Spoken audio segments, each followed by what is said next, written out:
All right, guys, here's my dresser remodel presentation.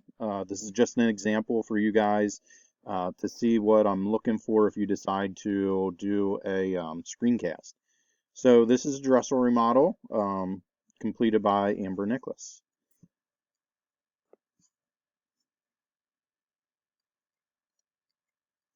So the concept of her idea is to take an old dresser, remove some of the drawers, create shelves that she could put some baskets or something on, um, but she wants to keep one drawer of the dresser.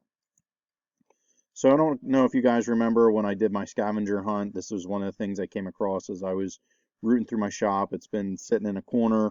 This is actually my childhood dresser, and I offered it to Amber to see if she'd like to refinish it, and I would help her work through it.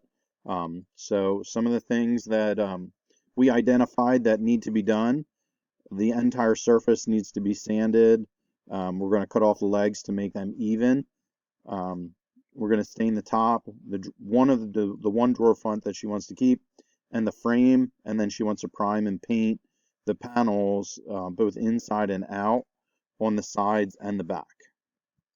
Okay, so I forgot to take pictures after we sanded it, and she had already started staining it. So these are a couple pictures that show that she has stained the top. She's stained the frame. We didn't worry about the stain kind of leaking over because we're going to tape it off when she starts priming it. Next day, she started priming the panels.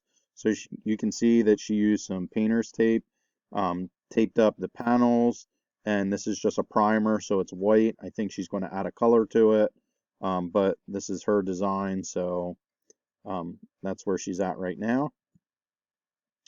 Uh, I just redid this picture. I zoomed in a little bit. I don't know if you can see the water damage that was created. The left-hand corner, top left-hand corner, the leg that's sticking up in the air, I don't know if you can see, but the entire tip of that leg has been rotted off due to the water damage from flooding in my shop in the past couple years. So that's the reason that we need to even up these legs is from the water damage. Okay. So here what we did was we measured down from the top. I think it was about 37 inches. We laid a square on the face of the legs, marked a square, and then Amber used a scroll saw to cut them off, make them straight. You can see sitting on the platform, it's not perfect, but it definitely is much more stable than what it was. So that's where we're at right now. That's our progress over the last 2 days. So I just wanted to share so you guys have an idea. Good luck. Can't wait to see yours.